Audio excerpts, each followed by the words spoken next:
নমস্কার, আপনারা দেখছেন দ্য ইন্ডিয়ান ইনফরমেটিভ চ্যানেল। শুরু করছি আজকের আবার একটি নতুন ভিডিও নিয়ে। তবে কি আমেরিকা পরোক্ষে ভারতকে রাশিয়া থেকে Su-57 কেনার পথটি প্রশস্ত করে দিল? হ্যাঁ, আমি ঠিকই বলছি। তো এটি বিশদভাবে পর্যালোচনা করব এবং এমন কিছু তথ্য উঠে আসছে যাতে কিন্তু পরোক্ষে আমেরিকারও কিন্তু কপালে চিন্তার ভাঁজ পড়বে। কেন? ঘটনাটি হচ্ছে, আপনারা জানেন যে ভারতীয় বায়ুসেনা গতকাল, ভারতের বায়ুসেনার প্রধান অমরপ্রীত সিং, তিনি স্বাভাবিকভাবেই প্রেস কনফারেন্সে পরিষ্কার বলে দিয়েছেন যে অপারেশন সিন্দুরে পাকিস্তানের ভারতীয় বায়ুসেনা কী কী ক্ষতি করেছে তার কিন্তু পুঙ্খানুপুঙ্খ বিস্তৃতভাবে ব্যাখ্যা করে দিয়েছেন এবং এরপরে আর কোনো রকম কিন্তু কারুর মনে কোনো সন্দেহ থাকার কথা না। এখন মূল বিষয়ে ফিরছি। সেটি হচ্ছে যে আমেরিকা কেন ভারতকে Su-57 কেনার পথ প্রশস্ত করে দিল। আপনারা জানেন যে বিগত বেশ কিছুদিন ধরে ভারতের বিভিন্ন রকম সংবাদ মাধ্যমে যে মার্কিন যে ট্যারিফ লাগিয়েছে বা প্রতিবন্ধকতা, ভারতের উপর আগামী দিনে যে প্রতিবন্ধকতা জারি করবে না, এই বিষয়ে ভারত সরকার কিন্তু একটা মারাত্মক চিন্তার মধ্যে পড়েছে এবং তার ফলে ভারত কার্যত রাশিয়া থেকে Su-57 কেনার পথটা কিন্তু আরও প্রশস্ত করে দিল। এবং আপনারা জানেন যে আর কিছুদিনের মধ্যেই রুশ প্রেসিডেন্ট ভ্লাদিমির পুতিন তিনি ভারত সফরে আসছেন এবং ভারত সফরে আসার সাথে সাথে ভারতের যে 5th জেনারেশন ফাইটার এয়ারক্রাফট কেনার যে প্রক্রিয়া, অর্থাৎ Su-57 কেনার প্রক্রিয়া, সেটা কিন্তু বেশ খানিকটা সহজ হয়ে যাবে। আচ্ছা, কেন আমি বলছি যে আমেরিকার কিন্তু ভারতের বিরুদ্ধে যে আমেরিকার যে নীতি, এই নীতির ফলে কিন্তু আগামী দিনে আমেরিকাকে কিন্তু নানা রকম সমস্যায় পড়তে হতে পারে। কি সমস্যায় পড়তে হতে পারে সেটি হচ্ছে, আপনারা জানেন বিগত 10 বছর ধরে ভারত কিন্তু রাশিয়ান যে ব্লক, অর্থাৎ আমরা কার্যত রাশিয়া থেকে বেশিরভাগ 90% অস্ত্রশস্ত্র রাশিয়া থেকে আমরা কিনতাম, কিন্তু লাস্ট 10-15 বছর হলো রাশিয়াকে কার্যত এড়িয়ে গিয়ে আমেরিকা থেকে আমরা নানা রকম যুদ্ধাস্ত্র কিন্তু কিনতে শুরু করেছিলাম। কিন্তু বর্তমানে আমেরিকার যে এই বিদেশ নীতি, সেই বিদেশ নীতির ওপর ভারত সরকার আর ভরসা করতে পারছে না। ফলত তারা রাশিয়ার সাথে, আপনারা জানেন যে ভারতের যিনি NSA তিনি রুশ সফরে গেছেন এবং রুশ সফরে গিয়ে রাশিয়ার সাথে নানা রকম পর্যালোচনা করেছেন এবং যে কথাগুলো উঠে আসছে, কেন চিন্তার ভাঁজ পড়বে সেটি হচ্ছে, রাশিয়া দীর্ঘদিন ধরেই চাইছিল যে যেহেতু ভারতের সাথে তাদের যে আগের যে সম্পর্ক সেটা তারা পুনরুদ্ধার করবে। এবং কি হিসাবে পুনরুদ্ধার করবে? তার কারণ মূলত আমরা রাশিয়া থেকে ক্রেতা বিক্রেতার পর্যায়ে ছিলাম, কারণ রাশিয়া যা প্রোডাকশন করতো, যে যুদ্ধাস্ত্র, সেগুলোই ভারত কিন্তু বর্তমানে রাশিয়া চাইছিল যে রাশিয়া কিন্তু বেশ কিছু বছর ধরে আর্থিকভাবে কিন্তু তারা বিপর্যস্ত হয়ে পড়েছে। তাদের উপরে নানা রকম ওয়েস্টার্ন এবং আমেরিকার স্যাংশনের জন্য তারা অনেক প্রজেক্ট আছে, বিশেষ করে ডিফেন্সের ক্ষেত্রে, সেই প্রজেক্টগুলো তারা এক্সিকিউশন করতে পারছে না শুধুমাত্র টাকার অভাবে বা ফান্ডিংয়ের অভাবে। তো রাশিয়াতে যে অজিত দোভাল, ভারতের যিনি NSA, তিনি যে সফর করেছেন, তাতে যে শুধু Su-57 কেনার কথা হচ্ছে তা নয়, এর পরেও আরও অনেক ঘটনাগুলো ঘটতে চলেছে। তার কারণ রাশিয়ার এমন অনেকগুলো ডিফেন্স প্রোডাকশন রয়েছে, বিশেষ করে নিউক্লিয়ার সাবমেরিন থেকে শুরু করে নানা রকম হাইপারসনিক ক্রুজ মিসাইল, এছাড়া অনেক রকম আর্মার্ড ভেহিকেল, যেগুলো রাশিয়ার কাছে অত্যাধুনিক টেকনোলজি রয়েছে, কিন্তু রাশিয়ার R&D সেক্টর এবং রাশিয়ার কার্যত ইনভেস্ট করতে পারছে না বলে সেই সব প্রজেক্টগুলো এক্সিকিউশনে যাচ্ছে না।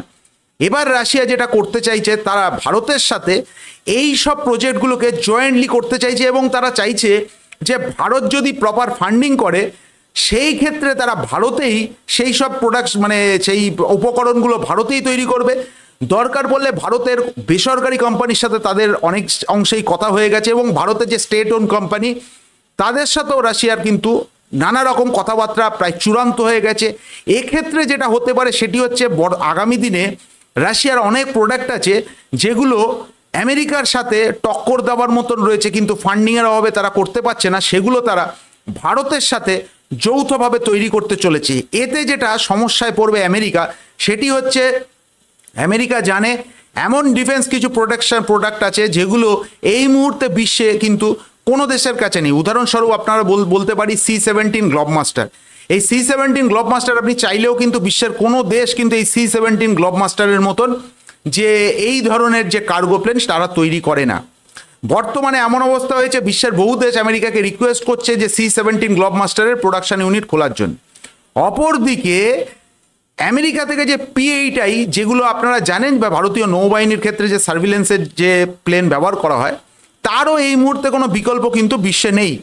কিন্তু যেটা জানা যাচ্ছে সেটি হচ্ছে রাশিয়ার কাছে এই ধরনের টেকনোলজি তারা অনেকটাই গ্যাদার করে ফেলেছে এবং তারা চাইছে যে রাশিয়া যে প্রপার ফান্ডিং যেটা ভারতের থেকে করবে এবং ভারত এবং রাশিয়া যৌথভাবে তৈরি করবে। তার কারণ আপনারা জানেন যে যেটা জানা যাচ্ছে সেটি হচ্ছে রাশিয়ান যে অ্যাভিয়েশন সেক্টর অর্থাৎ যে কমার্শিয়াল, সেগুলো রাশিয়া মূলত নির্ভর করত ইউরোপীয় ইউনিয়নের সাথে, কিন্তু বর্তমানে রাশিয়ার নিজস্ব অ্যাভিয়েশন সেক্টরও কিন্তু অনেকটাই দাঁড়িয়ে গেছে এবং আরও অনেক অত্যাধুনিক জিনিস রাশিয়ার কাছে আছে। তারা চাইছে যে যারা প্রপার ফান্ডিং হলে তারা জয়েন্টলি প্রোডাকশন তৈরি করতে পারে। এখন এখানে প্রশ্ন আসছে, তাহলে রাশিয়া ভারতের উপরেই কেন ভরসা করছে?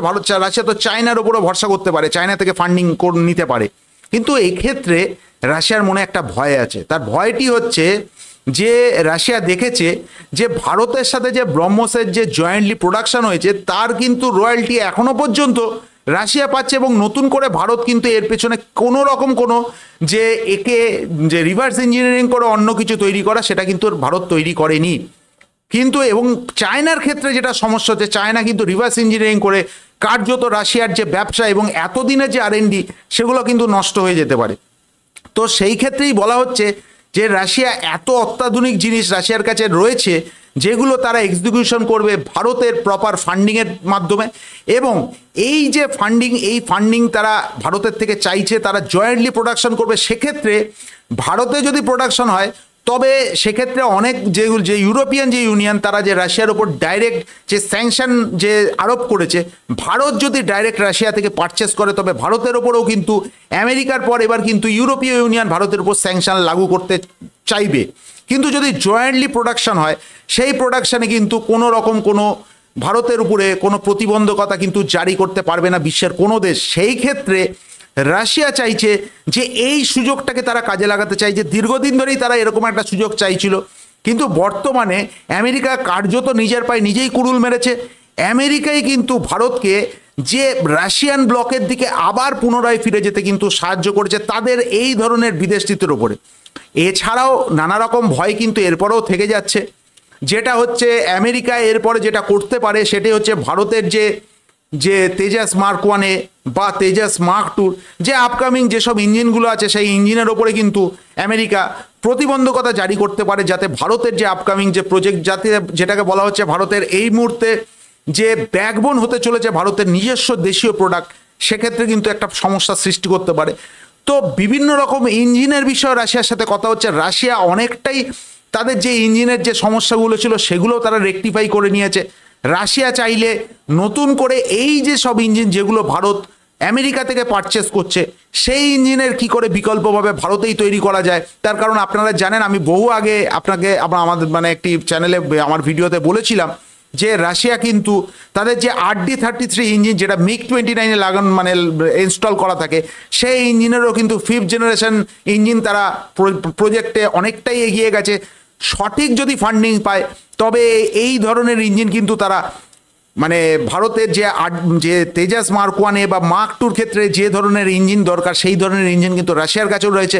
প্রপার ফান্ডিংয়ের জন্য রাশিয়া অপেক্ষা করছে। তো এই কারণেই বলছি যে ভারতেরও হয়তো এই আমেরিকার যে ট্যারিফ লাগিয়ে দেওয়া ভারতের উপরে সেটা কিন্তু কার্যত ভারতের ক্ষেত্রে আমেরিকার ক্ষেত্রে বুমেরাং হবে এবং ভারতের ক্ষেত্রে কিন্তু এটা অনেকটাই লাভজনক হলেও হতে পারে। এমনি ভারতের যে NSA হঠাৎ করে রাশিয়ান সফরে তিনি যে গেছেন তার পেছনে কিন্তু অনেক রকম কারণ লুকিয়ে রয়েছে। তো এই বিষয়ে আরও অনেক খবর উঠে আসবে।